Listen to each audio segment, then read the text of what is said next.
Kuriozita, ktorú vám teraz ukážeme, nemá obdobu nielen na Slovensku, ale zrejme ani za hranicami.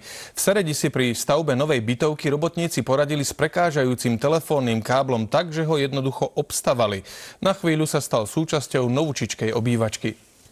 Ten kábel bol natiahnutý. Takto, ako vidíte, bol kábel natiahnutý tam na ten stĺp. A oni začali stavať barák. Oni ho obstavali, ten kábel. Tento stĺp je postavený takmer uprostred cesty kruhového objazdu, no a z neho len donedávna trčali káble, ktoré prechádzali cez novo postavenú bytovku. Stĺp tam bol, no ne tady to cestu spravili. Ja neviem, jak to mohli robiť, ne, tak ešte asfalt tam položili. Situácia uprostred sereďského sídliska vznikla pri stavbe nájomných bytov. Zrejme preto, aby práce rýchlo pokračovali, sa s prekládkou káblov počkalo, kým sa bytovka nedokončí.